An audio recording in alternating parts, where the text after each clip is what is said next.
episode of Stay Hot. I'm Blaiden Kirk, joined as always by my two favorite co-hosts of all time, Matthew Spawnhour and Theo Ash. We're here to talk about the final two divisions in our NFL team off-season blueprint series. We've gone through the North, the South, the East. It's finally time to do the AFC and NFC West, which is pretty relevant considering some of the news that has dropped revolving around the Denver Broncos and the Seattle Seahawks. Both teams have made some pretty big changes roster-wise. So we'll talk about both of them as well as the other 6 teams. But before we get into that, Matt, Theo, how are you doing on this beautiful Wednesday evening? It's not that beautiful, but, you know, we're here. We get to talk about sports. What more could you ask for? I'm doing well. I've been playing the OG Star Wars Battlefront 2 game. Cook. That might be my favorite game of all time. It holds up. It's still pretty fun. That's pretty good. That's pretty good. I've heard good things about it. I've never played it personally. Really? It's the 20th anniversary edition is coming out in like a couple of days, and I think you'll be able to play it online. You'll be able to play it on like next gen consoles. It's going to be sick. Yeah, so I've been kicking up the nostalgia by firing that up. Last year, Steam had a big sale, and I bought all of the classic Star Wars games for like $20. It was. What are all of them? I only know Battlefront 2. Really? There's Battlefront 2. There's also the original Battlefront that came out like a few years before. Yeah, of course. There's also for the prequels, they came out with games for the prequels, and those are very kind of similar mechanics to Battlefront 2. Star Wars Episode 3, that game rocks. You get to play through like the entire story of it, and then you also there's like a game mode where you can just do like 1v1s, like lightsaber duel 1v1s. Interesting. It's kind of, that setup is very similar to, I don't know if you've like Mortal Kombat or the Justice League game. It's kind of like that. That's kind of what the setup's like. Okay. But there's also like the story component of that game. And there's a bunch of other, I'd have to pull up the rest of them, but I bought all of them. So it's every once in a while I go back. There's Force Unleashed, both of those games. I don't know if you've played either of those. I've played one on the Wii. Yes. That one was tight. That was a great game. That was a long time rocks. ago, but I did play one of them on the Wii. Yes. And then there's a couple of like pilot fighter style games, which I've never really been good at. Flying's just hard. I don't know. I hate flying. Yeah. The other interesting thing is there is a sharp-shinned hawk building a nest in the tree outside my apartment, which is a huge W. Time to look up what a sharp-shinned hawk, is that what you called it? A sharp-shinned hawk. I'm looking this up. It's like hopping around on the grass outside and going from tree to tree. That's pretty sick. One of the smaller raptors, but yeah, that's the other exciting thing. So I've been playing Battlefront 2, and maybe I'll go out and with my camera and try to take some good pictures of the hawk. Please do. And that'll be my day. In your Brett Coleman photographer era. Yeah. He'll have a nicer setup than me. I'm not quite in that area yet. Honestly, I would love to see that. You do your film reviews, but you start them off with like bird cinematics from around the Denver area. That might be tough. With some like vocal ASMRs, like welcome back. It'd be very bizarre. I don't know who would be sponsoring my videos to make that worth it. Send me some free equipment. I think you just Sony, and we'll make something happen. Get one of the bird teams, Eagles, Ravens, Cardinals. One of the bird teams to sponsor my videos, and we'll send be me on a talking about mission the to Seahawks find today, so maybe, and the Cardinals. So, do either of you guys know what bird a Seahawk refers to? No. I'm sure there's some specific bird. Like I don't. The osprey. Oh, right. Are you familiar with this bird? Yeah. I'm not. No? No. Maybe I should be. Go to I your bet if local river and look at some. Yeah, man. Because I go rivering. Look at some tall light posts or like the top of a building or something, or just overhead. Is that like There's probably one chilling up there. The Seattle state bird? No, I just think that it's on the water, so there's probably a lot of them around. Okay. They Yeah. hunt fish. So it's a sea hawk. Yeah. Yes, it's it is also known as a Seahawk, I guess. That just sounds better with Seattle than the Seattle Ospreys, I'd imagine, which I agree with. But anyway. Probably. Anyway, Matt, how are you doing? Let's just get into some football. Oh, wow. No, let's keep talking about birds. And it's just when we've been talking about, for 6 minutes. 7 minutes. That's about 6 minutes too short. We can man. double it. And now somebody's car is going off like really bad outside of my place. Yeah, I can hear it. What I did today is I went and got some dental work done, and my teeth hurt so bad that I almost called off of the podcast. That's what I did. Damn. This Oh, shit no is wonder incredibly he painful. wants to. No, it's not, it's not that I want to get a move on. It's just like that's all I gotta say. Like I'm getting when I was a little kid, I broke off part of my front tooth, and now it's chipped, and I'm getting it replaced. And then it's like, okay, well, we probably should lighten your teeth a little bit before we replace it, because like you just go one color, right? Mm-hmm. For the filling, so it's like usually it's normal to like lighten your teeth up a little bit. Yeah, man, that shit has left my teeth like hurting like crazy. And it's like a random like tinge of like pain. It's like super bad, dude. Like, Yeah. and I'm really, really brave for being on here. It's true. It was worse like 3 hours ago, but I'm fine now for the most part. I'm being a baby mostly. But really, really what it is, I want to talk about football so bad. Oh. I mean, Well, those are acceptable terms. So. Fair enough. Do we want to start with the AFC or NFC? I would like to start with. What do you want to do, Matt? You're the one. It doesn't with the hurt matter at teeth. all. It doesn't matter even a little bit. You said I wanted to start with. I was going to start with the Denver Broncos because I think the Russell Wilson stuff is the most notable. They're eating $85 million in dead cap, which of course they don't have to all stomach this year. But it is still a lot, and they're $19 million over right now. What is the vision for them going forward? What is the quarterback vision? That's one thing I've been trying to think about is like not only like do they have a move at quarterback, but like who can they even afford? And the only thing that I keep coming back to is like they might just have to draft a guy. Yeah, the quarterback situation is obviously no man's land right now. It's incredibly tough to field a roster when you are paying that much money in dead cap. I don't necessarily blame them for saving what little they can by cutting Russ, but $85 million to pay nobody is crazy. And you see what the Von Miller contract is like doing to the Bills right now. It's about to happen for the Broncos as well. So whether it be Tim Patrick, Justin Simmons, like Bowles, who knows? It's going to be pretty tough to keep their guys around who are positive starters. And the Broncos, even with Sean Payton, could find themselves at the bottom of the standings here for a little bit is the only reading that I can come up with. Yeah, I mean, it just comes down to the Wilson contract and trade just completely did not work at all. Wilson is, a borderline starting guy, or at least has been for them. The amount you're paying him is a disaster in itself, and what you gave up was a disaster in itself. Cutting him now makes sense. Wasn't going to get any better. Sunk cost fallacy would have been the only reason you hold on to him. And while, you're not saving a bunch of money, 37 more million guaranteed if you didn't choose to do that is a serious chunk of change. It was the right call.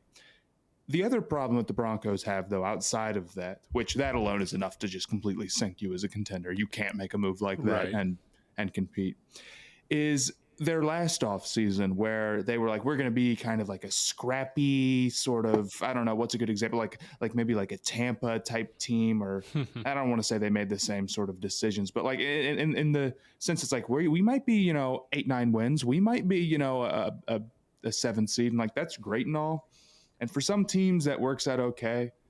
And it can be fun. But for the Broncos, it just forced them into making a bunch of signings that didn't end up working out well. They gave out big contracts to guys who just straight up didn't deserve them and weren't worth the money. I mean, we're talking about Zach Allen and McGlinchey making, a combined like $40 million, man. And they are fine players, but it's like you're locking up so much of your money on guys who are not, superstar moving the needle dudes. And now you're sitting here with no cash, and it's like, who are we going to cut? Who are we going to restructure? And you're probably not going to be better than you were last year. And you're still missing picks. They're one of these teams, and I say this about a lot of teams, but that's because it's true for a lot of teams, but maybe particularly with them, where the only way out of this is making decisions that are good in a vacuum. You cannot go into this offseason being like, no matter what, we're going to do blank. We're going to try to fix blank. We're going to go patch this hole up at blank. And if we have to overpay a little bit to do it, so what? Not a good idea. Not how you build this thing out. Every draft pick they make needs to be good in a vacuum. Even if what they do this offseason doesn't change the reality that they're probably not going to win a ton of games next year, you have to think a little bit longer term, because you're in a position where there just isn't a winning play in the short term. Now, the one exception to that is probably quarterback. You have nothing at quarterback. Like, you don't even have an interest at quarterback. Stidham, cool, if he wants to go be the bridge guy. I'm honestly more interested in him than maybe the average bridge guy, maybe. But like, let's be real, right? Right. So He's not. if they want to go get a quarterback, if they're like, there's what we're going to say 3-4 quarterbacks of the non-top 2 to go take a shot on. They want to be a team to do that, so they can at least have some sort of QB interest for the next 2 years until maybe some better draft classes start rolling around, because it's not looking great next year, by all means. However, where they're going to get themselves into trouble, or could potentially, is if making an interesting play at quarterback so the fans have something to watch and just to take a shot at the most important position is cool until you're doing it in the first round at Big 12. That would be a disaster. And I really agree with you, Theo, that the guys like McCarthy and Bo Nix and Penix are probably going to fall farther than is being projected right now, because it's undeniable. I don't think that it's going to be quarterback 1, 2, 3, 4. Which we say this every year, and it just never goes down like that. Even in the most quarterback-heavy top years, we've seen 1, 2, 3 last year was the closest I feel like we got. We'll see 1, 2, and I think it'll be 1, 2 again. And then Daniels is a question mark, but with guys like McCarthy and Penix and Bo Nix, it's like, yeah, you kind of do need a quarterback, but not more than you need to just get some talented players on this roster, right? So to me, if a guy is there in day 2, that's where I'd target them. Now it's a little bit confusing with the Broncos because they don't have their second round pick, right? So it's like, McCarthy and Nix and Penix, are they going to survive to round 3? Or are you just taking whoever falls of that group? I don't know. Might be a team that's looking to trade back. I've liked him, and maybe a team that trades back too. It could be possible. I don't know. I just think they're going to have to really lean into, and they're good at one thing, at least. They are like one of the best, if not the best, tough running teams in the league, in my opinion. Like when teams know that it's going to be a run, they're lined up under center, the box is stacked. They have good run blockers and they have a good stable of backs, and they're able to move the ball on the ground. And I don't think that's going to change. A little Michigan-esque, really, like if you wanted to add a J.J. McCarthy and lean on the running game heavy while he has kind of a lighter workload. Like I could maybe see the vision there, but again, at 12, I just think that it's too high for my taste for J.J. McCarthy. And I agree, Matt. I think they might have the opportunity to draft him, though, I will say. I really don't think it's going to be quarterback 1, 2, 3, 4. I remember last year, like, not only was Will Levis projected to be a top 5 pick, like and that the Colts really liked him. Hendon Hooker was also in the first round by the end of a lot of mock drafts. So Absolutely. not to mention, a couple of years ago when Willis was a potential top 5 guy and fell all the way to round 3. So I'm really not sold on these combine reports, and I think they might have the ability to draft JJ. I could maybe see him, like maybe Sean Payton thinks that he could build a situation like he had at Michigan and they could go on a run, but I still think that 12th pick is better served filling out a different part of your roster. And if you ride with Stidham, you ride with Stidham. So yeah, well, let's talk that's about what I would try to do. We'll see if they can trade Jerry Jeudy is another thing that they could potentially do. If they were to trade him, they would save Sutton's a free agent 13. Too, no? I could be wrong. I could be lying. But I think he's a free agent. Yeah, no, I'm lying. he is My not. fault. Yeah. My fault. I was questioning They could get off of his deal though. I mean, if they were to trade or cut They probably him, which won't they trade might have. Judy and get rid of Sutton. I think it just makes him way too light at receiver. They could potentially trade Judy. I don't think they'd get a ton back for him, to be real with you. I don't, but it could be worth it because their dead cap, if they trade him, is $0, and they would save $13 million. Mm-hmm. So he becomes a very obvious trade candidate. It might be for just a day 3 pick at this point because they don't have much leverage because everybody knows it's not really working out in Denver, and they would save a ton of money by getting rid of him. So I think that's something they could do. I would love to keep Simmons around. I think that he's a very underrated safety. I would love to keep Bowles around. I know they're potential cuts. I don't know. I don't know. I don't know why Sean Payton took this job, I guess. It's just I have no idea. He's really the only it's good thing about it's the like franchise, but it's like it just seems like everything that's there right now is going to be different in 2 years. It just feels like they're kind of stuck, and the bones of this roster won't even matter outside of like Surtain in a couple years. So I don't know what they're going to do. I really don't. I think they're in a really, really tight situation. I'd just try to keep the good players around and get rid of the bad ones and just see what the hell happens. That's all I would want to do. We're at a point in the offseason now where I think, we've watched a decent number of the, rookie prospects or the draft prospects. Mm-hmm. Looking at pick number 12, I think I would agree with you guys. I wouldn't want them to go QB at 12. What do you envision them doing at that pick, or what would you like to see? They're getting pretty close to BPA range, man. One of the edges could make sense there. That's what I was thinking was Turner, maybe if he falls. Another corner, honestly, wouldn't be bad. They probably won't go offensive line as the only position I think is like down the list of dudes. Yeah, they could use some interior. They need a left guard. I don't like Ben Powers. I thought that was a free agent signing that kind of blew up in their face. Cushenberry is a free agent. He's not like super stellar.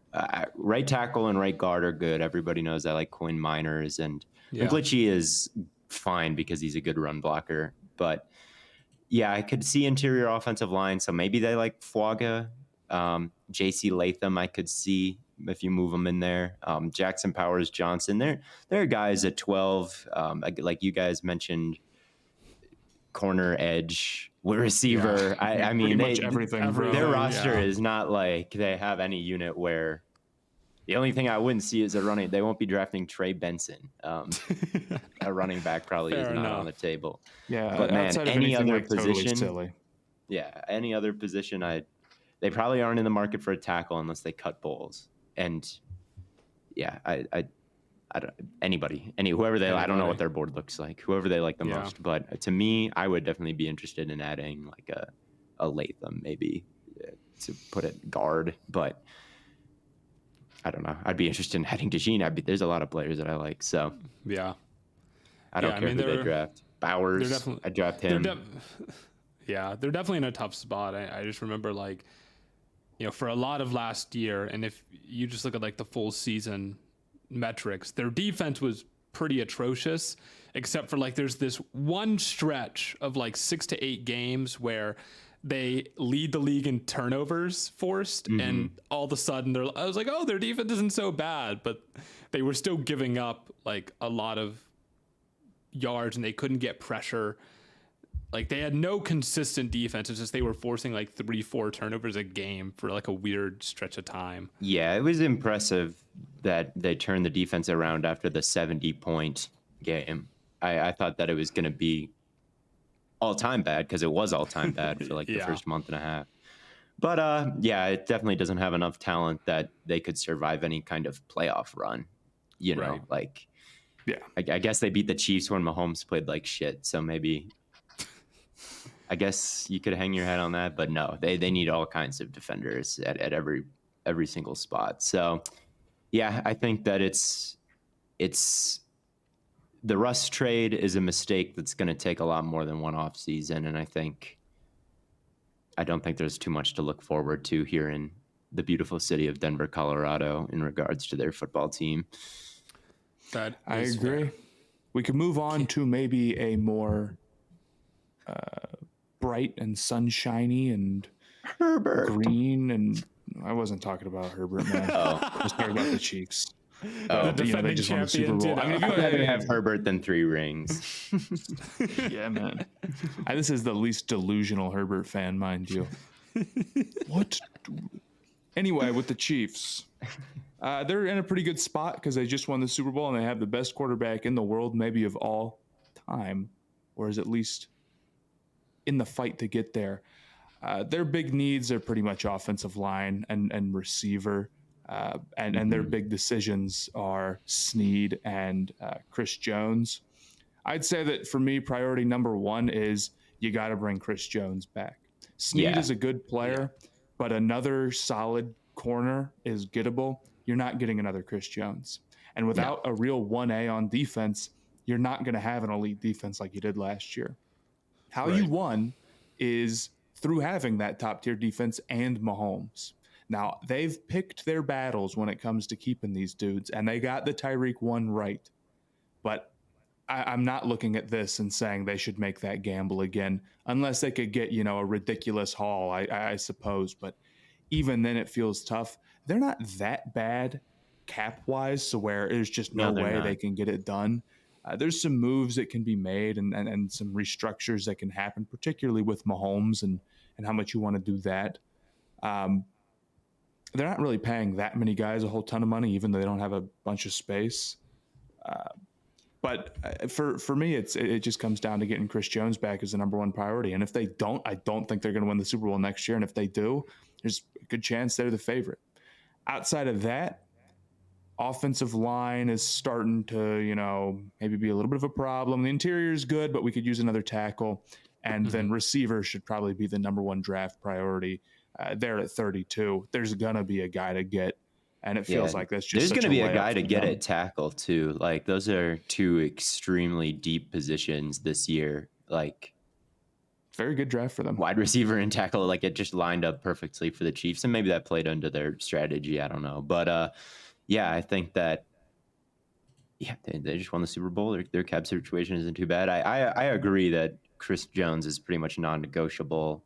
You've got to get that done somehow, even if it means parting with Snead. I mean, Snead is great, but the engine that makes that thing go is, Spags would be probably number one, or Chris Jones would be number one, and then Spags, and then McDuffie is all pro, and Bolton is Pro Bowler. Like, I think that they have a defensive environment where you could put a talented rookie in there, and he might be able to develop into something by playoff time, kind of like they did with the receiving core. So, yeah, I don't know about Snead. He definitely, letting him go might be a necessity because Chris Jones is demanding like an outlier contract, and he has a lot of leverage. He has a lot of leverage now. So I think that that's a possibility, certainly. I don't think that would be any kind of disaster for the franchise. Like, oh man, it all started to go downhill when they traded L'Jarius Snead away, as good as he is and as useful as I think he can be. But yeah, I think they're in a good spot. Just got to be mindful of the age of everybody, right? But man, the draft just aligned perfectly, and I'd love to draft A.D. Mitchell if I was them. That would be my number one target. But Lad McConkey, he would be a good pick at 32. I see Worthy all the time because the Chiefs players all reacted to his 40 time. He's not my favorite pick in the first round, and we covered that. But, Right. Playing with Mahomes brings out. Rashee Rice wasn't my favorite prospect either, and he ended up being great. So what do I know? Yeah, And there's a I million don't. guys you can say that about where it's like they're pretty crazy athletes if you put them with Mahomes. Yeah, Something Coleman, good I could think, probably would be happen. great. Like Leggett, Brian Thomas. I mean, Brian whoever. Thomas will not be falling to the Chiefs, I fear, No. but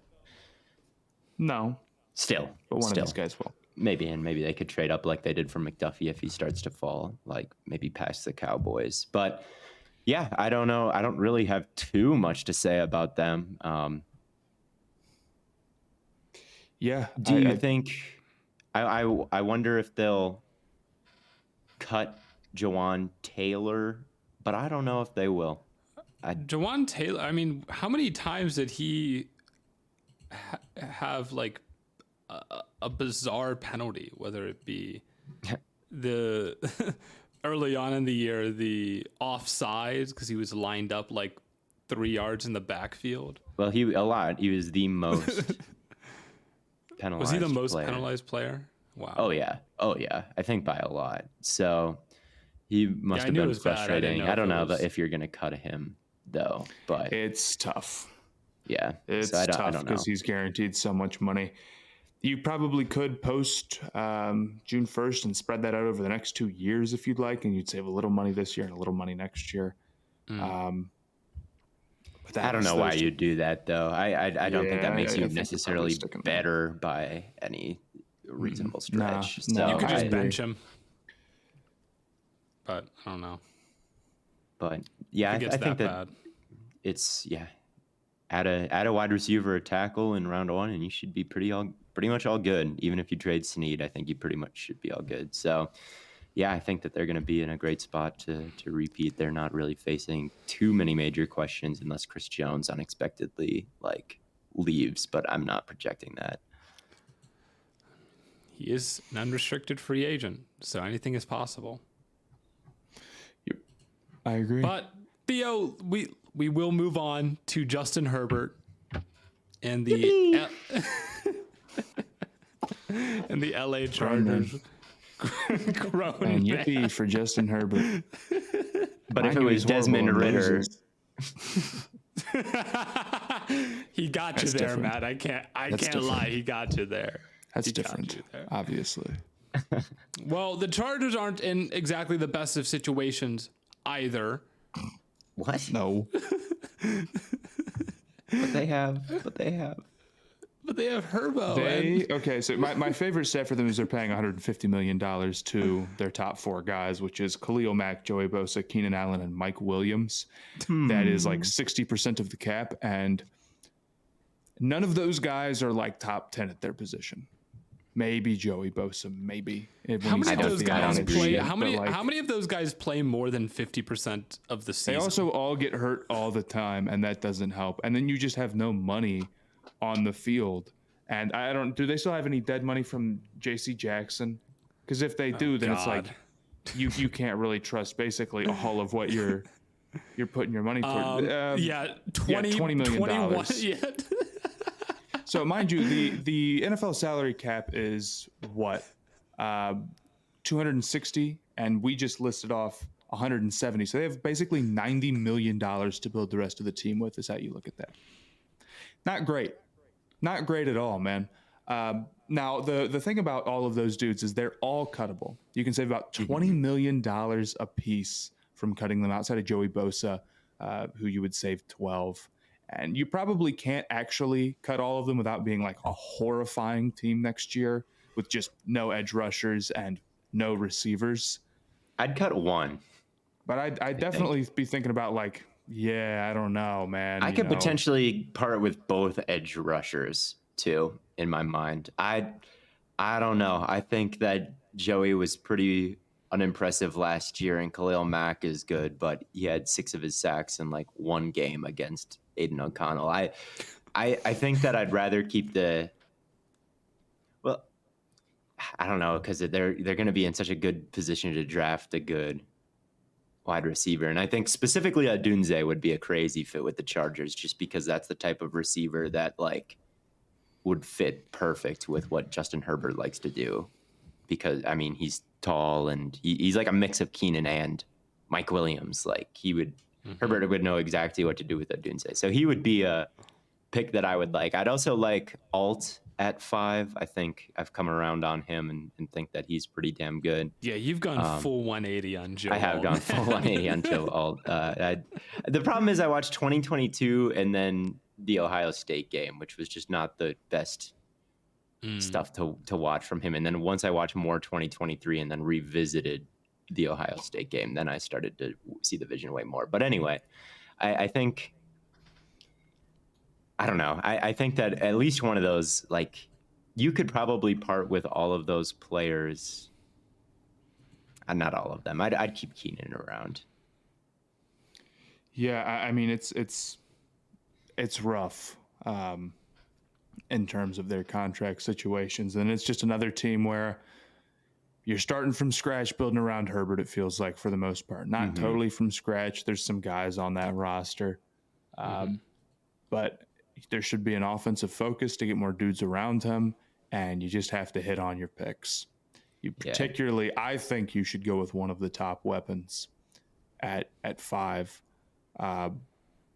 I think Neighbors and Odunze and Marvin Harrison Jr. are all just total beast. You're guaranteed to get one, you'd assume. I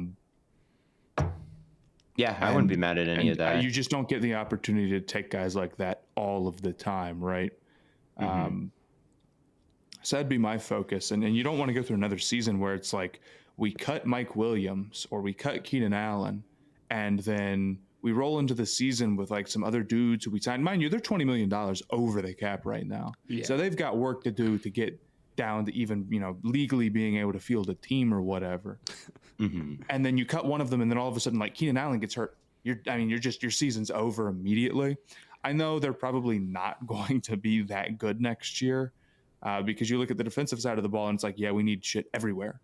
Every position linebackers are bad. Linebackers are bad. Defensive tackles are bad. Corners we just bad. Suggested cutting both of their edge rushers. Like, it's bleak, man. It's really bleak on that team, dude. And it's a shame because you have such a good quarterback.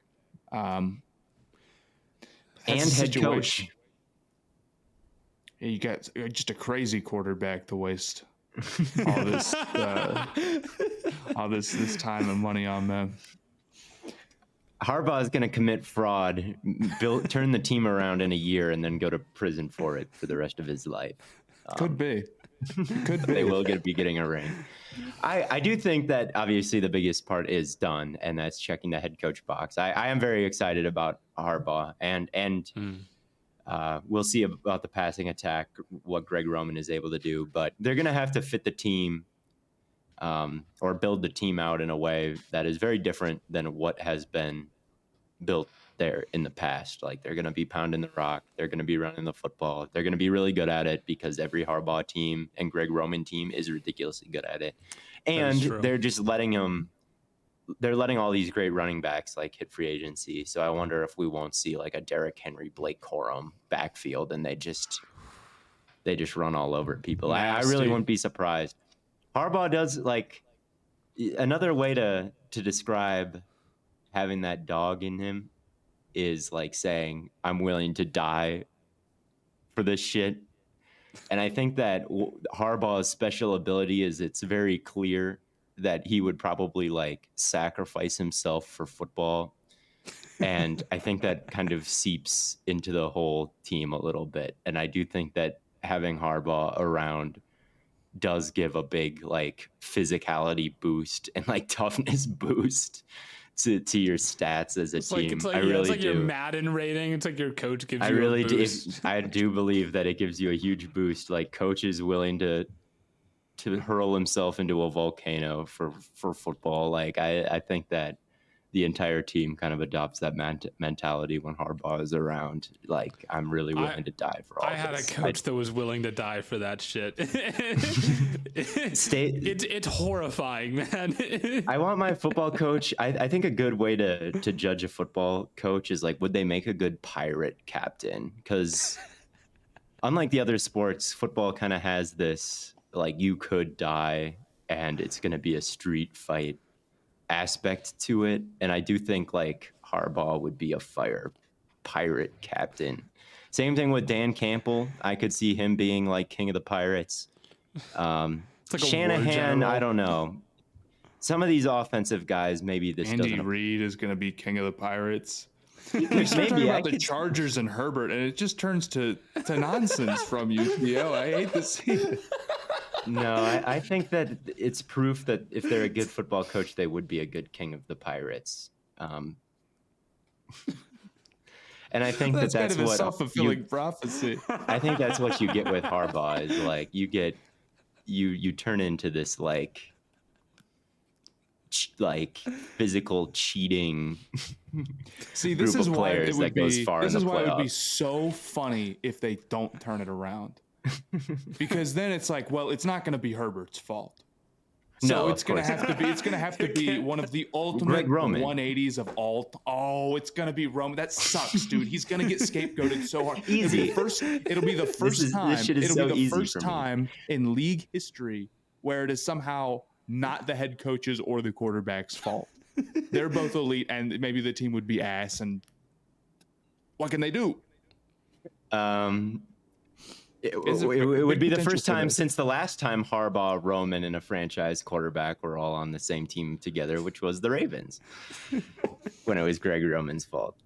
So it actually just happened. So don't worry, there is an excuse built in. I am worried a little bit about, and that's wise because you don't want to passing game. join the Herbert team without making sure you've got your scapegoat in place. No, that's And good things advice. Go wrong. Harbaugh already knew. He was like, you know what, man? That's also a good reason to cut all of these players, is because, like, of course it's not Herbert's fault. Like, they cut all team of is his best bad. players.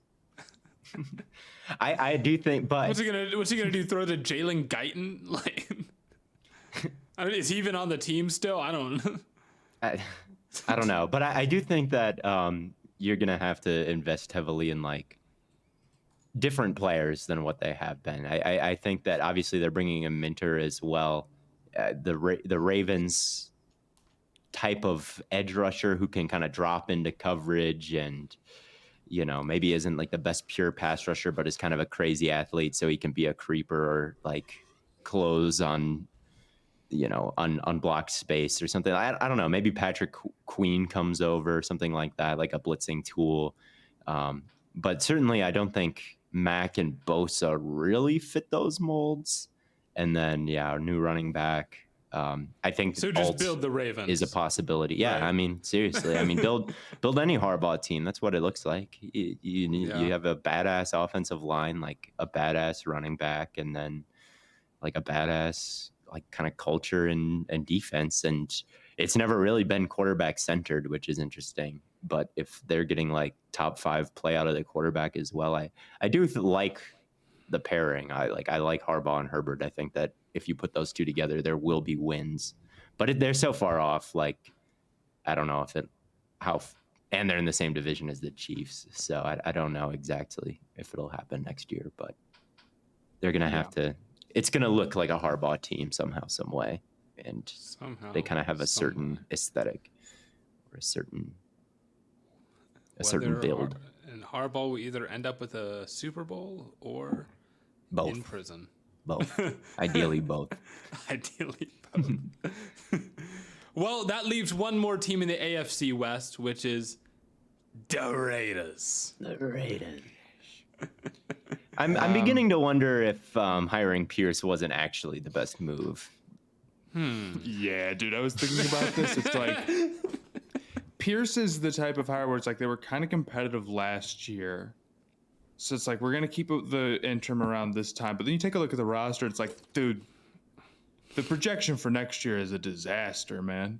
They're not anywhere close. Like, they just have not been bringing in talent well enough for them to try to make any sort of. It would be the same mistake that the Broncos made last year, where it's like, yeah, I guess you could go like try to be aggressive and fill a couple of needs, but it's like that whole defense outside of Crosby is questionable. Add Christian Wilkins. Now you're cooking. Yeah, like that would. I mean, he's a good player. I mean, if you were going to spend a bag, that'd be a good guy to go spend a bag on. But like, is that going to change what this team is? Like, not really. Like, what position outside of edge are they really strong at? I guess receiver with Adams, but even their depth doesn't feel that good. Yeah, I mean, their guard play is pretty horrible. I mean, maybe there's like one guy, but like as a group, I don't feel great about it. Their running back room obviously is very. Jacobs is a free agent, and honestly, I don't know if I'd bring him back. Yeah, I think their defense got better towards the end. I think Patrick Graham was good to keep around. Obviously, you've got Kuntz, who was good towards the back half of last year. So the edge rushing duo is good. The linebackers with Divine Diablo got better too. But yeah, I just don't know. I look at a division that has Sean Payton, Jim Harbaugh, and Andy Reid in it, and then I see like Antonio Pierce, and I'm like, I just don't know if that ended up. But it's over. It happened, and I guess now they've got to build. I think if I was a team at the top of the draft, I would be very interested in trying to bait the Raiders into trading up a ton for Jaden Daniels, considering Jaden was like the crown jewel of Antonio Pierce. Their rebuild, not how other teams can fool them. Well, I would just be careful if I was the Raiders, because I wonder if they might be like locked in on Daniels just because of the Pierce connection. It could be, bro, because their quarterback position is no better than the Broncos. It isn't. Like, what are their options? Like, okay, free agency. It's worse than the Broncos. Nothing. Well, at least the Raiders have money, though. They could sign someone in free agency. In theory. Who? Baker, Kirk Cousins. Yes. Giving Baker a bag or Cousins a bag, I think would just. Yeah, I don't know why you'd pay a quarterback a lot of money if you were. You're already paying Garoppolo a lot of money. You got to figure that out. What's one more? He's guaranteed like $20 million right now. This could be another team where it's like maybe they just give Penix a try or something like that. There'd be worse moves, I think, but I wouldn't do it in the first. Or maybe they really like Daniels and maybe they trade up, I like Daniels to the Raiders. I think that'd be like the most fun thing they could do. I'm not paying big time to move up to get him though. Mm-hmm. At 12, okay, I get it. Any higher than that, definitely. Especially with how much you'd probably have to pay, I'm not feeling it as much. And then even then, it's like you got to build out the rest of the team. And I'm sure Devontae Adams is sort of like, hey, we might suck, and I don't want to suck, and I'd like to be on a good team. And if that's the case, and he's like, move me, then, we got to start counting the good players, right? Because it starts getting pretty bleak. I think it's a total rebuild for them, and I wonder if they don't want to see it that way, and they want to see it as we can build off what we did last year. Yeah, that's where I'm wondering. Maybe. And it's but also, I don't know, part of bringing Pierce back is also how much money had they recently spent at coach over the past 2 seasons. Yeah, it definitely may not have been. But that's not good. That's like really bad if you're like, we like this guy because we can afford him. Okay. Yeah, I just don't know what they're building in there. And I guess you're right, Matt, that it's just like, it's so far off that you just got to start stacking like smart moves. You got to start stacking hits. And that, I swear to God, there's a lot of teams like that where it's like, you just got to hit some singles, man. Get some, you can't be like, we're going to go fix our defensive line, or like, we're going to go fix our linebackers. Here's $25 million, Patrick Queen, or like whatever the hell. It's like, no, don't try to plug holes. You're way too far away. They got to be good moves in a vacuum. Plugging holes is for teams like the Lions or something. That's a team that can get away with that. Not the Raiders. Not right now. Yeah, they are quite similar to the Broncos, just not really a good vision on how you could possibly contend with the Chiefs. So I think play the long game is about as good as you can make it. And then maybe one year it'll be like the Chiefs didn't repeat and they're starting to feel like Kelsey retires or something like that, and Chris Jones starts to fall off a little bit, and like that's the point when that's realistically 2 years away, right? That Kelsey 1 year away, where Kelsey retires and like Chris Jones turns like 32 or something. Like that's when you want to be like hitting your stride if you're one of these AFC West teams. So I don't know. Just don't make any kind of like win now, because you're not going to win now. So I think I would probably just sit at 13 or trade back even, than like use any of these pieces to like go up for Jaden Daniels. But if I was a team, like, I don't know it's tough in the top 6 or 7 or so, because I think there are a couple blue chip talents in this draft. But man, if you could like the Falcons or something, like I get it. Yeah, if you thought like you could get a bag from the Raiders if they like really wanted Daniels, like I'd be calling them and seeing if I could trade back. Yeah, I think the other thing about playing the long game is it typically doesn't take as long as you think it does. Like even playing the long game for one off season will just have the prognosis looking so much better the next year if you do it right. And that's what they need to do right. I mean, ultimately, all the teams that we're talking about where it's like it's super bleak, it is super bleak because they've drafted poorly. And the solution is to draft better. And the Raiders are one of, the worst rosters. Maybe not the worst, but, they won a decent amount. They're an uglier roster because they've had an uglier draft history. There is no other solution to that. I don't think there's a clear path forward for this team other than fixing that issue. So that's what I mean, not just an ugly draft history. I mean, they're notorious for like reaching on guys who are perceived to be hyper athletic just for like the sake of it. It feels like.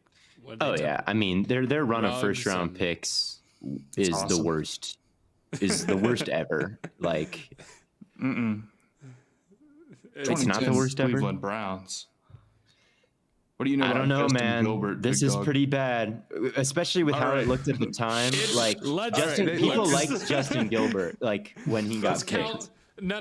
2014 Cleveland Browns and like 2013, 2014 Cleveland Trent Browns. Richardson. Justin Gilbert in the span of 2 years, we took Trent Richardson, Justin Gilbert, Johnny Manziel, and who's the other guy? There's one more. Who? There's one more guy. Corey Coleman? Coleman would have been like 2017. But all those guys are like college stars. You know what I'm saying? Like, I think Whedon is in that mix. Whedon was a hilarious one, dude. I mean, just so many like disasters, dude. Richardson, Whedon, Mingo, Gilbert, Manziel, Danny Shelton, Cam Irving, Corey Coleman, and then they hit Myles Garrett. Cam Irving. That is a pretty bad run, man.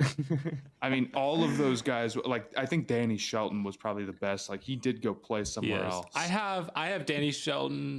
I have an autographed Danny Shelton hat. You have an autographed Danny Shelton hat. Yeah, man. I don't know though, but the first pick, the picks for the Raiders have been Tyree Wilson, Alex Leatherwood, Henry Ruggs, Damon Arnett, Cleveland Farrell, Jonathan Abram. There is a Josh Jacobs in there. But like it's pretty bad. And there is a Colton Miller in there in 2018. But then it's like Garyon Conley, like, Carl Joseph. Worst? Like it's pretty bad recently. But anyway, we need a graphic of like who's the worst run of first round picks. Browns. What they really should do, now that I'm thinking about it, would be interesting. I'm looking at the top 101 free agents. They should really tamper with Chris Jones and say, we'll give you $50 million a year just to fuck the Chiefs. That would be funny. That would be funny. It could be interesting. And if it works, all right, whatever.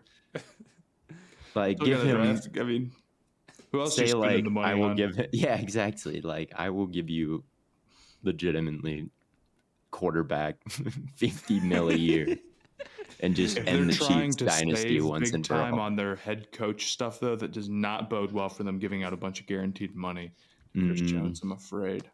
I hate to say that. I suppose you're right. Say that. I would also like to see them get some guards in free agency. Maybe I talked about the Broncos and like guys they could pick. I guess that's fine for the Raiders as well. But man, I don't want to see their guards anymore, interior offensive line. So it's okay to spend some money, I think, in free agency. You got to spend it on something. But yeah, I don't know what the plan exactly should be. Just don't be desperate. I don't want to see. It's kind of the running theme with our quarterback analysis is like these guys aren't worth reaching on. You don't want to be in a Bryce Young situation where you give up too much for just because they're a quarterback prospect doesn't mean you can't give up too much for them. And I think these prospects, Jaden and JJ, are worse prospects than Bryce Young, right? You bring someone like that into. I mean, Daniels is an elite runner. Like he would really jumpstart your run game, and there's like a world where like you could have like that Justin Fields-esque like best run game in the league, but you would be bringing him into like the worst situation in football, which is like although maybe it wouldn't be. I don't know. Their offense isn't a quarterback away from being elite, but they do have Adams and Myers and Colton Miller, which is more than I can say I guess that's the Panthers. Yeah, the Panthers. Strange.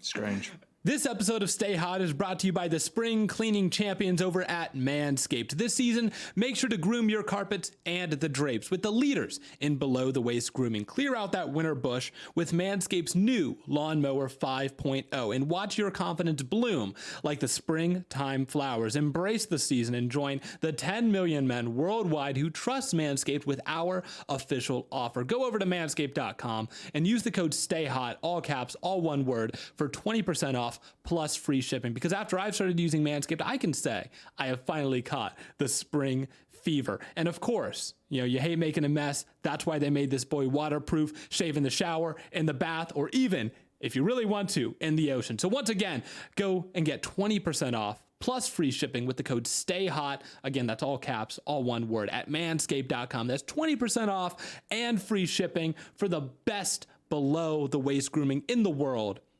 with the code STAYHOT at manscaped.com. Nothing like a little spring cleaning in your pants. Steph Curry makes you believe that you can do anything. I mean, look at me. He has me believing that I can shoot threes when I play pickup basketball.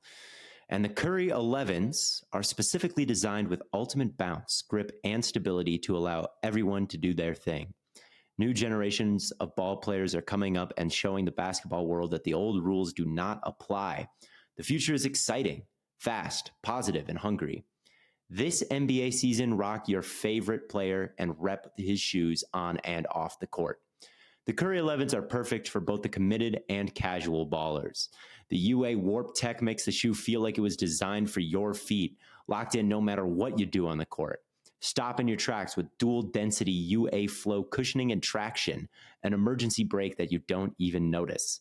Steph's 11th signature shoe steps into the second decade of his sneaker career, pulling colorway inspiration from the wonders of a positive and modernized future on and off the court. Take these kicks with you when you leave the scrimmage and rep UA wherever you go. Do your thing. Change the game. The Curry 11 Future Curry is available now at currybrand.com. But let's go ahead, move on to the NFC West, our final division of our team blueprints. I think we should start with Seattle. They cut both of their safeties. Yes. From a defense that was already the worst in the league. It wasn't the worst in the league. Well, in the back half of the season, it was the worst in the league. Them and Philly. Where do they go from here? Their top three in cap hit is who you would expect: Tyler Lockett, Geno Smith, DK Metcalf. Yeah, I think that they're due for some positive regression a little bit. I don't think that their roster is quite as bad as the record made it out to be last year. I think that the offensive line can definitely be better than it was, even if you don't really touch it. But that's kind of tough to bank on when it comes to like winning a Super Bowl, like they're kind of far off from that, which is my big fear. And cutting both of their starting safeties makes their secondary pretty weak, considering the like sudden fall off of Reek Woolen last year, which was tough. So I I don't know if I necessarily agree with cutting the safeties. I think that I would be happy if the Packers signed both of those guys. You know what I mean? Like, Yeah. I think they're perfectly acceptable starters, although Jamal Adams is hurt legitimately all the time to the point where cutting him was probably worth it. So I understand. But Diggs, like to not even get a draft pick for him, I thought that was quite strange that they cut him. So they're going to need more pieces in the secondary. If they're cutting these guys, I'd probably like to see them bring back Leonard Williams and not trade a second to just lose him for nothing. I mean, he's pretty good. He probably was not worth the second that they gave up, but he still can help them in a big way, I think. There are defensive pieces there, but they're just in such disarray that I don't know what it'll look like next year with Mike Macdonald. I would be very interested in bringing Jordan Brooks back as well. I think that he's a freak at linebacker.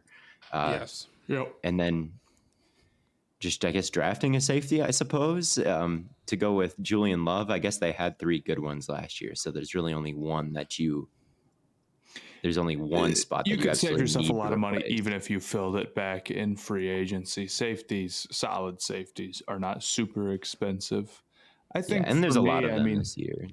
But yeah, and there's a lot of them this year. And the other thing is just building out the trenches on the offense, right?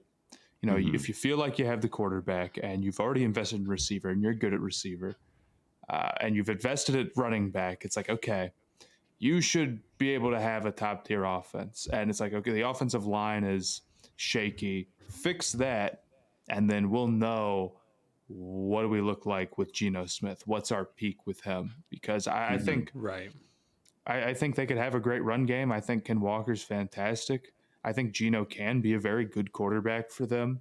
they hired Ryan Grubb from Washington, so their drop back passing attack is probably going to be the main focal point this year. And I think that they've got, if they Fontenot, I hope I'm pronouncing that name right. I've looked it up before. Out of Washington is kind of a natural selection for them coming from that system and doing so well. He can kind of slide to guard and have it be fine. He seems like a nice pick for them at 16. I want to say that they have. But yeah, I think that if they can get better protection, they should be in playoff contention. I really do believe in Geno. I really do believe in JSN to build on what he did. I know at the beginning they were kind of figuring out his role.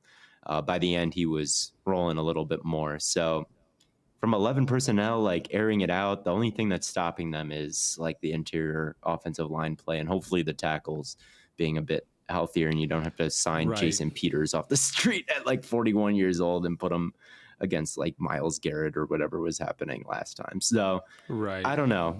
I think there's not much more to do than like kind of hope that is accurate from me, right? I don't think that they should like blow it up any more than they already have or trade DK Metcalf away or anything like that. Like I do think that it can still work.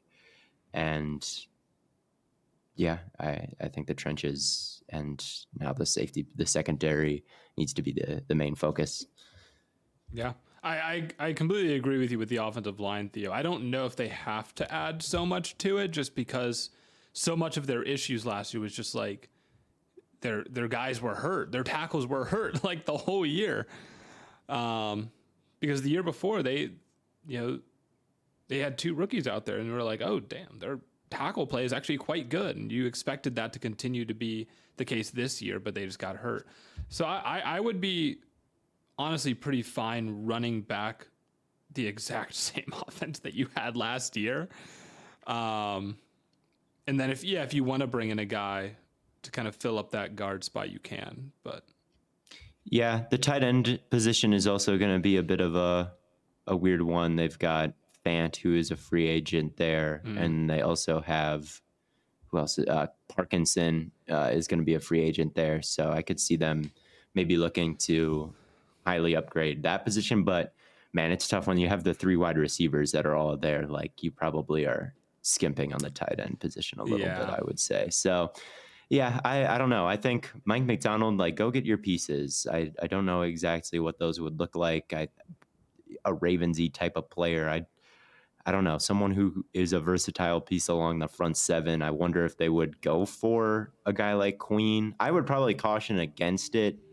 I think Brooks and a rookie would probably would intrigue me more than paying Queen a ton of money to survive without Roquan Smith. Although Bobby Wagner is kind of, someone who was limited and Brooks covered for him last year. So maybe if you want to bring Queen in to blitz him, because he is a very good blitzer, Brooks could survive that. So maybe they would be a Queen team that's acceptable. But yeah, I don't know. What they do at edge will be very interesting to me. I'm not totally sure how big of a priority that will be. I could see it being their biggest priority, and I could also see it being something they like kind of try to survive on with Mafe and Nwosu, and maybe they tender Daryl Taylor. I think that might be Mafe and Nwosu could be a pretty nice duo. We haven't really gotten to see them play together yet, so. Yeah, Mafe had an underrated year last year. I especially towards the beginning, he kind of hit somewhat of a production wall later, but he did have 9 sacks last year and 52 tackles. So him and Nwosu could be your edge duo hypothetically, but I could also see you could get over 20 sacks out of them. Like I could also see it being like the odds that they actually get 20 sacks out of them is low, and none of them are like that high end starter and we can upgrade. So I don't know. Yeah. I can't disagree. I just want to see him build out the trenches mostly. Yeah. And then see what that offense can do, because I feel like it has so much potential. I agree. I'm still high on them. And I'm not a big regression guy when we're talking about teams, positive, negative regression. Because I like to believe that's a load of crap and your results are just how good you were and there's no luck involved. But obviously that's not true. And for the Seahawks, a team that I like, I'll believe it. I want Geno to do well too. Mm-hmm. Yeah, Geno's an easy guy to root for, I think. He is. He's just got such a cool and rare story. Just the idea of a guy becoming really like good at his age is bizarre, and it never happens. I mean, it just never happens. So no, literally, it's 0. I do wonder what they'll do at corner too with Woolen. Like, what do you do with that? I mean, I thought he was you gotta run it back. Damn near all pro his rookie year, and then just totally didn't know what he was doing last year. I don't know. You think you just go do it again? Mean, you've already got other things you've got to solve. Yeah. I mean, you've gotten good play out of him before. It'd be I'll take the dice roll on that, because I got to go figure out what I'm doing on the offensive line. I got to go figure out safety. I got to go figure out edge rusher. Yeah. Those are the priorities. I'm taking something that a player who was good not that long ago. Great, bring him back. Like, and you still have have Witherspoon, and like I don't know. I think corner is probably like up there with receiver as far as like things that I'm not worried about right now. I agree. You could run it back with Woolen and it could be bad, but there's just only so many things to address in one off season. I wonder how many Ravens will follow McDonald over, since like half that team is free agents. There could be a lot. I also think that Shaq Barrett might be a good guy to bring in, even though he's 31. He could be someone that you bring in, because it Bowles' scheme, he's very used to dropping into coverage a little bit, and he wouldn't have to be a full-time starter maybe with the edges that we've already mentioned. So he's kind of intriguing to me. But anyway, is Geno Stone a free agent? I know we want to move on. Geno Stone is a free agent. That would be a good move for them. But let's move on. That answer at safety. We went to Chiefs after we did after Broncos. So we might as well go to the team that lost to them again, San Francisco. Yeah, they're kind of tied up against it. Feeling, man. That's what I haven't heard nothing from them since that game. No hate. I mean, I've been there. Trust me.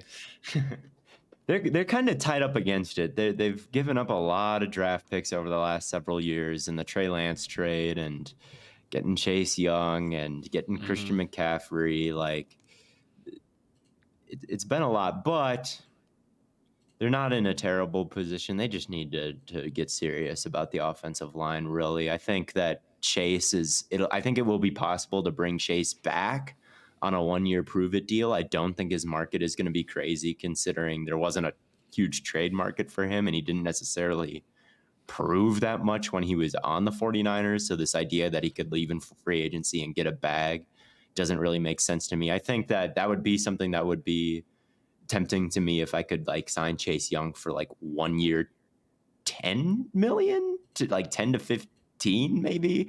I think they could get that done, and then just feel okay about that defensive end spot.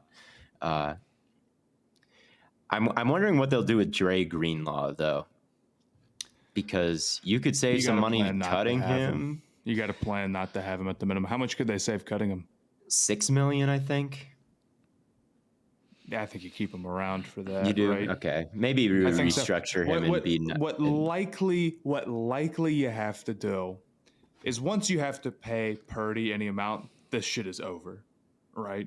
And a lot of your top guys are already pretty old, and that's fine. That's a pretty serious window for pretty much any contender outside of, having a franchise quarterback.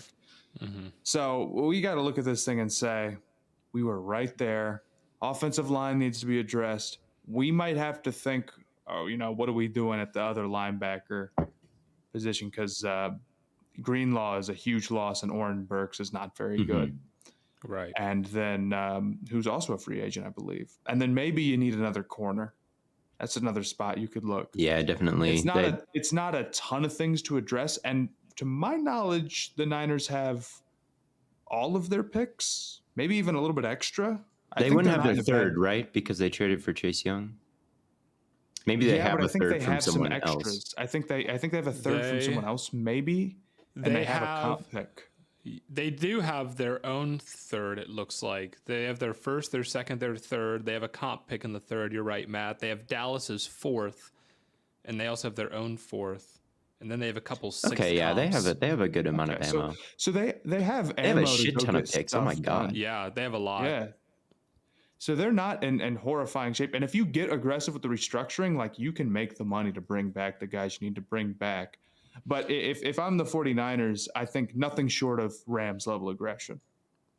You've got the guy on the rookie deal now. The second you don't, it's over. You're super close. The NFC, honestly, is just not that strong. Outside of injury, there's it feels like, the Eagles are good, but if the 49ers, they should be better than the Eagles next year, it feels like. If they can bring everybody back and they can address their offensive line. Maybe that's a bridge too far to say they should be, but if they're aggressive, they easily could be. And then outside of that, it's the Cowboys, who are sort of good but middling around. And yeah, it feels like maybe the Bears could build a good contender, but they're probably about a year out or so. The team that scares you the most is probably Detroit. I think Green Bay scares you a lot. Maybe, to be completely honest. They were right there too. They had them on the ropes. So there's some teams. That's why but you need to go now. It has to be now. You're not getting any younger. You got to address the offensive line. You got to restructure everybody. You got to hit on draft picks. And if it takes, trading draft picks from next year to try to be even better now, being aggressive, the 49ers know to do, do it, man. Do it. No reason not to, man. Yeah. Moving a couple of firsts is not out of their wheelhouse, and I really would consider doing it, man. I agree with the idea generally of first round picks. I just think they're going to run out of money unless they're are trading up for a rookie, and that's their big move. But they've got to get the Ayuk deal done at some point, I think. The Ayuk deal is already $3 million over. Yeah, the Ayuk deal is looming pretty large in my opinion, and that's kind of the thing that it's you got to get that figured out before you start bringing in other people, and maybe you could do something it's on the table. I don't know exactly what it would be. And their big move could be trading up, if they think oh, we really want it could be for a lineman, we really want Fuaga. We think that we could put him at right tackle. He'll be better than Colton McKivett. He's a great run blocker. We really think that that's the move. Maybe that's the big move, and it's cheap. But yeah, I would very much be interested. I think it would be a disaster to trade Ayuk away. I think that he's ascending. He gets better every single year. He was ridiculously efficient last year, the most efficient receiver that I looked at, basically. when you're going through the numbers. Like, I don't know how much trade value Debo would have. Like, maybe you could trade him away and save some money, but he's kind of like a tool in Shanahan's tool belt. And if Shanahan doesn't want Debo, like, would any other team be willing to give up a ton of picks for him? I don't think so. So I don't really think that's going to be a huge option, although I'd probably explore it the way he's looked the last 2 years and how much money he's getting made, that he's making. But yeah, overall, I think that it's very encouraging that they had their full slate of picks. And even more than that, they've got, this was published March 1st. I had to check because it's like, I thought there was no way they had this many picks. They have a first, second, third, fourth, fifth, sixth, seventh, seventh. I honestly think just using all those picks is like ammo enough, damn near. Like, you've got to find like several starters from that many, huh? Like, you would think. I mean, the Rams, you talk about being Rams level aggressive. That's literally what the Rams did this year. They found a bunch of successful pieces for their team just by drafting a bunch. So they got Puka Nacua and Byron Young. Yeah. So, the 49ers could definitely do that. Here's my question. How long before the Niners start to question Shanahan? Like keeping him? A long ass time. What do you mean keeping him? Like how many years do they have to go without a Super Bowl before it's like, how far are they going? Are we assuming they like go in the playoffs and lose there? Because if that's the case, it's probably like a decade. I don't know. I really think that it could. Firing Shanahan, I think, is a long way in the future. I understand that the Super Bowl, it was bad, and I understand that, the way that he has approached the quarterback position has been, he perhaps has not maximized it as good as Purdy has been. But I mean, firing him, like, who is going to be better? Right. Yeah. It's just, I don't know. It's interesting. I just don't know. Like, in these off seasons, you swap out. Seems to evade the Super Bowl. Consistently seems to evade this guy. Yeah, but it does until it evades them until all of a sudden it doesn't. Yeah. Right. Guys are not having success until they do, and the Jokic success evaded him, and then all of a sudden he wins the finals. The Celtics success evades them. Like, what are the odds that they win it all this year after being in the Eastern Conference Finals and Finals? Like, maybe they won't, but maybe they will. So the offseason is team building. You have all this opportunity to swap parts in and out, and I just don't know when that point will come where, like, there's a Shanahan is the guy you swap out with someone else, and the team, like, all of a sudden, like, gets way better or even a little better. It's like you've exhausted all other options, and you're like, well, this is the last thing that we can do. Yeah, how long is it before it's that point? You're probably right. I think it's probably a very, very long time. I've criticized Shanahan again, like the quarterback. They could have gone after Brady. They could have gone after Stafford probably a little bit more. They didn't even look at Mahomes and Deshaun Watson in that draft class. They really wanted to draft a lineman, so they drafted Saul Thomas.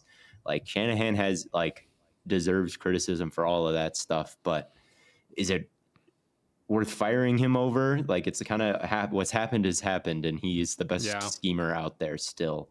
And they would have won the Super Bowl if the ball didn't bounce off his punt returner's foot and the Chiefs recovered like 5 fumbles. So he's not fraudulent, really. But yeah, you might have some questions to answer even still, like, even if they pay Purdy. Like, I'm sure the quarterback questions are not done coming for Shanahan. But they won't. I don't think they will get him fired for unless he just totally goes off the rails, or like the league catches up to him and he doesn't adjust, which I don't really see happening.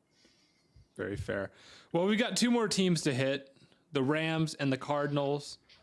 I think we could start with the Rams. Killed the draft last year. Matt, you talk about teams just like needing to draft well. Oh my God. Did anyone, how many, outside of like them and maybe Detroit, which I don't know, man. How many teams drafted better than the Rams last year? It's not many.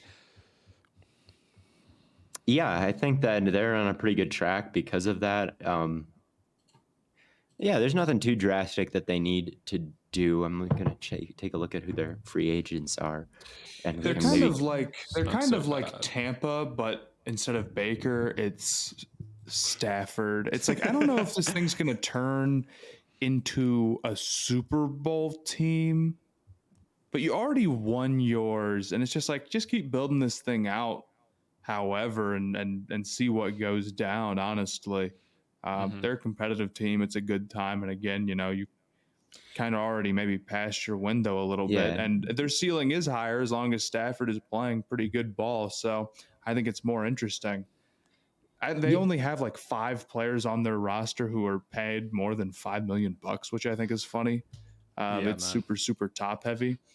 But yeah, if they keep putting together good drafts, I mean, eventually the Stafford thing's going to come up, but keep doing your thing. You need a lot more defensive talent, really. I mean, Yeah, they that's need what to I'd be build out looking the at. core of it somehow. They need to get a 43 linebacker. million. They've got 43 million. So they can do whatever they want, man. I trust them to draft well. I don't know. It's just like, what are you What concerned linebacker about? are you signing with 43 For million? 43. Hey, you keep pitching Patrick Queen to everyone, man. Patrick Queen wouldn't really help them, in my opinion. Like, No. you need a cover guy. You're in the same division as like JSN and like Kittle and Ayuk and Shanahan. I think you need someone in the middle of the field, whether it be a safety or a linebacker who is like super elite at some point to shut that area down against your fierce rival. I think, yeah, that would be my number one priority, is like someone out like alongside Ernest Jones or better than Ernest Jones, or a safety potentially would be my number one wish list item if I was a Rams fan. Dotson will be an interesting one. He had a breakout year last year. Will they be able to retain him in the interior of the offensive line? I'd say yes. Why not? They have the cap space. Like, they turned his career around. I think that could be good for both sides if they return. But overall, yeah, I mean, they had the Lions on the ropes in the playoffs last year. I certainly think that they're good enough. They've got the quarterback, they've got the coach, they've got the receivers that, man, they could really make some noise. I think they could add one more receiver too on the out along the boundary. A little bit more of a threat down the field. Kupp has really slowed down these last 2 years. Nakua is a great piece, but who is that other weapon going to be? Higbee tore his ACL in the playoffs. Like, another weapon is pretty sorely needed. Kyron Williams is a great back, but he doesn't really have that home run ability. No one on the team really has that like crazy home run ability. So I'd like to add. Nakua kind of. I mean, he's got some big playability in him. Yeah, I mean, he definitely. I mean, down the field, like, he can make big catches. Like, he's tough after the catch. But I'm talking like a real, like, speedster, like someone who has like take Worthy? the top off. Worthy, I don't know. Just definitely a more dynamic athlete. Nakua is a much better athlete than he tested. Same thing with Kyron Williams. Same thing with probably like Cooper Kupp. They've kind of got a team built on guys who wouldn't test great if you worked them out in a combine, which is fine. Like, they're all good. But I would also like one guy who lit up the combine. You know what I'm saying? Like, just some diversity and skill sets on the outside, because Nakua and Kupp may not be enough for long. Yeah. I mean, they have most of their picks this year too. They have a decent number of draft capital. It looks like they Finally, have. it'll be weird to take him in the Yeah. first round. Like I said on TikTok, I don't think a lot of our listeners were even paying attention to sports the last time they had a first round pick. It was during the Obama administration. That can't be real, man. Nah, it was. It's been since That's Obama. I think so. That's Rams so funny draft to me. Jared Goff, number 1 overall. Was Jared Goff the last time they had a first round pick? April 14th, 2016. Yeah, that's Obama. Holy. It's been damn near a decade. It's been 8 years. That's crazy. That's nuts. That's I mean, insane. where was I? I remember working on those mock drafts in my middle school notebook. Or no, I wouldn't have been in middle school. So No, we would have been in high school. Yeah, Matt and I I would have remember been thinking about that in sophomore. third grade, man. That's crazy. Sophomore. Matt and I would have been chatting it up in the lunchroom. In the lunchroom, yeah. But I think that they probably have more important needs to address than receiver. Wouldn't be bad to get one. Who knows? Maybe Brian Thomas or Mitchell is one of those super athletic guys they go within the first. It'd be pretty cool. Be a heck of an investment, though. I see them get Quinion Mitchell a lot in mock drafts, and we did a breakdown on him the other day. I think that would be a really good direction to go to. Like someone in the secondary. The linebacker and safety class is not probably where it needs to be for you to add someone, even though I said that's their top need. So a corner, because Witherspoon's a free agent in this class. I do think that corner might be a position that gets pushed a little farther down the board when the draft happens, like DeJean or Terrion or Mitchell or Kool-Aid. Like I think one of those four will be there for them, and that could be a good selection. I agree. It is, and I keep. It's interesting how I keep seeing Cooper DeJean fall on boards. People are getting. It's too bad he didn't run at the combine.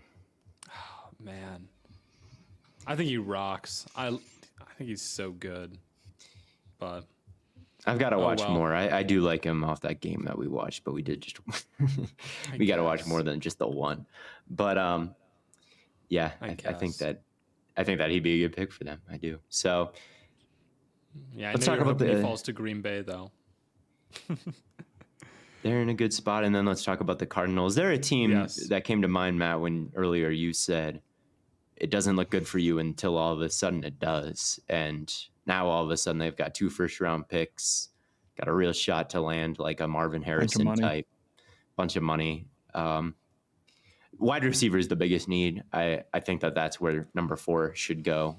One of the wide receivers like I said on TikTok when I did my mock draft, I don't want to catch Greg Dortch trying to go for hole shots. Like he's 5'7", and there were times where I saw him running corner routes, like trying to make a contested catch between the corner and the safety last year.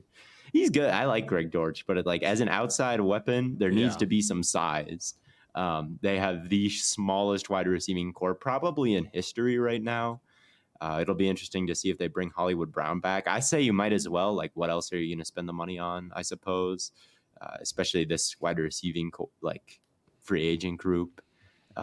It's either you bring back Hollywood or you sign, Ridley? Otherwise, you're downgrading. So I could see bringing Hollywood back and then drafting a guy at 4. You've got McBride, who started to show out last year. And all of a sudden, you've got and then all of a sudden, you've got a pretty good group of weapons around Kyler, like in a pretty big hurry compared to what he was working with when he came back from injury last year. I like Petzing. Some of the big questions will be, what do they do with DJ Humphries, who just tore his ACL, and they could save a bunch of money by cutting him, but then you need a tackle. But that's doable because they have a high 2nd-round pick, and I think they'll be a good tackle there. So I could see doing that.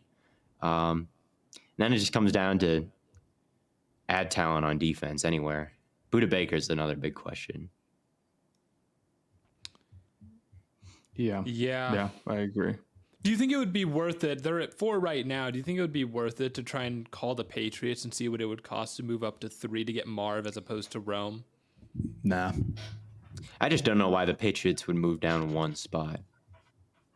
Yeah, they probably wouldn't. Unless they loved Daniels and knew that the Cardinals weren't calling to take Daniels. Yeah, I think you just want to take these assets. You want to build as good of offense as you can get. Couldn't agree more. As you can get around Kyler and see where that goes, man. I mean, it could be fucking exciting, dude. It could be sweet. It could be good in a hurry.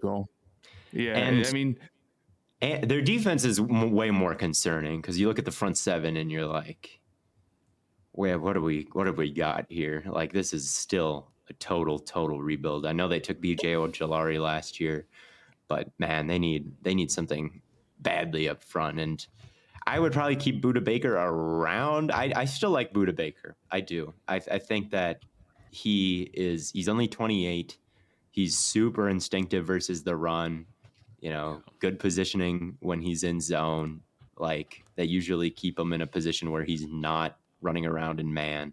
So like he's a positive for them. He's not the greatest tackler, but again, I don't know if losing him makes the team any better because now all of a sudden you're counting the good players on defense and you might come up with 0. So I think I would probably like to re-sign him, but not on his current deal. He's got 1 year left and it's like a $19 million cap hit, which is pretty insane. So I think they could like free up more short-term cap space and keep a good player around if they were to extend him. So I would love to do that. What about corner? Yeah, corner too. I mean, everything on defense is terrible for them. It's awful. On defense. You probably can't really build it all back in 1 year. No. So I think you just focus on what can we get around Kyler and seeing what he can do with the serious supporting cast because he hasn't had it in a minute, and you're in a good position at the top of the draft to do so. Yeah, they got 3 picks in the top 40. I think I would maybe cut Humphreys, go wide receiver and offensive tackle with 2 of my top 40 picks. And then every other pick on defense, maybe like that.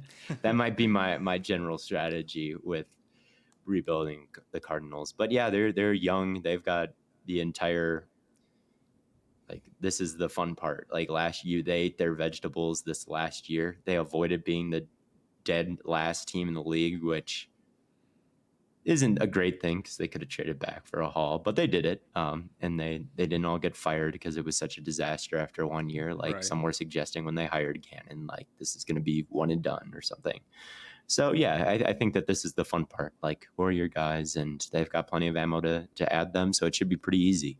I see no reason why they can't retain Buda and chill. Honestly, like again, they're kind of playing the long game because like the 49ers are in this arms race and they're a little bit too stacked, but eventually they'll start to feel the weight of it. The Rams certainly did. So this is such an interesting division because it feels like every team has some vision, some hope, like we look at the AFC West and it's like, there's definitely two of those teams are completely lost, but I would definitely way rather be the Cardinals and Seahawks and Rams than the Raiders and Broncos. That's for certain. Oh yeah. But yeah. Well, we have one more thing before we get out is the Under Armour NBA Game Changer of the Week. Matt, every once in a while you switch it up and go with a negative guy. I'm not doing that. Hey, I never know. It was tough for me. I don't want to go with the Cavs 2 times, but like, dude, Dean Wade last night was hilarious, dude, with 20 points in the 4th quarter. And I'm not sure how many times he dribbled scoring those 20 points. But I more so wanted to talk about, we already spoke about the Cavs a little bit. I more so wanted to talk about the Celtics and their whole drama. I think probably not since the Warriors and Cavs has there been a team more they should make the finals, and if they don't, it's a disaster, than this Celtics team. I don't think that's unfair to say. I mean, you look at all of their competition in the East, and it's the Knicks who are good but don't have that 1A, the Heat who are the Heat, but like, what do you think of them? 76ers are without Embiid right now. Could they get him back? Yeah. Is that going to work out with him being healthy? I don't know. I would argue it might be more do or die than some of those Cavs teams by the end. It does definitely feel like it. And then you got the Bucks who are sort of banged up.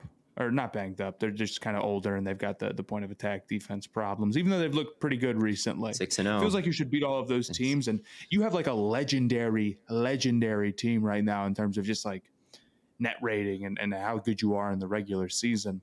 And I agree with the Cavs teams. It's like they had kind of already won a title. It's like in 2018, if like they lost to the Eastern Conference, it's like whatever. Here we're starting to get down to like, Tatum, how many good teams have you been on? And now this one's like, you have to make it and win it, Right. And my opinion is like, this team is different. I saw somebody on Twitter say like, no, people don't understand the Celtics team is different. And then somebody replied, we always say that.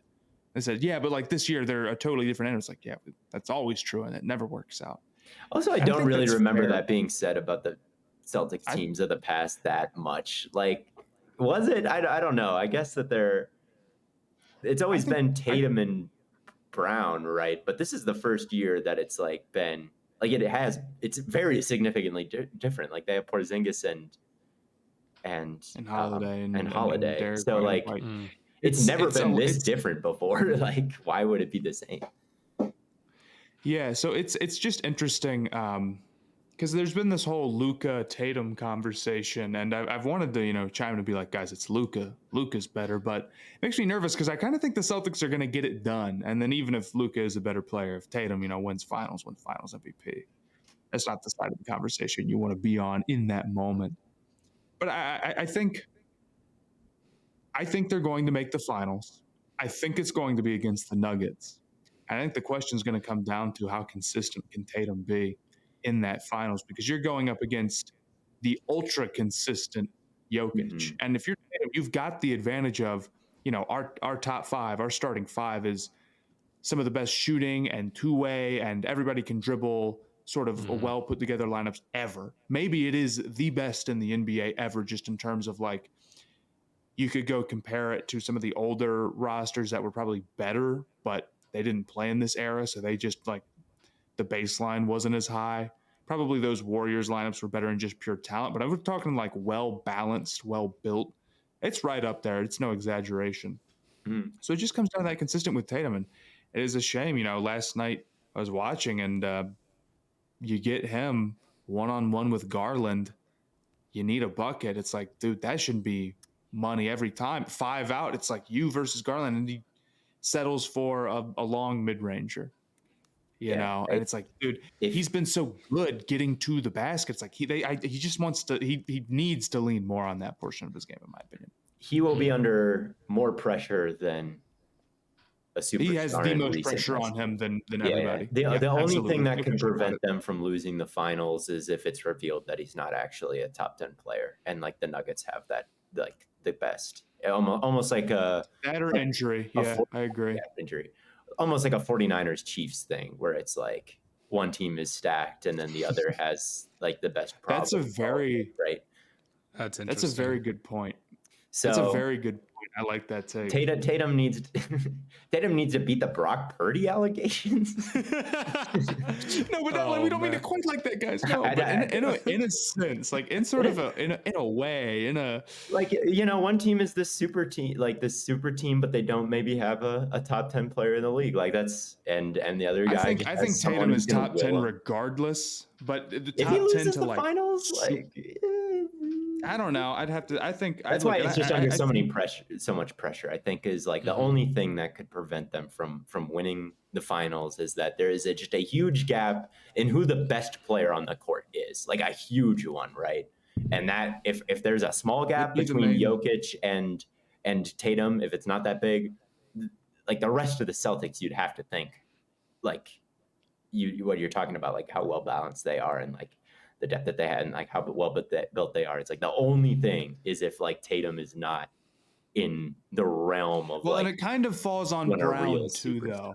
Yeah, Brown is just like they're great, but on a night to night, especially in the playoffs, it's like there's just some inconsistency there. Yeah. There's just some holes in the game there, and it's just a little bit too jump shooty when those guys got to get to the rack and be able to take over at a moment's notice. And they can't in the same way that Jokic can.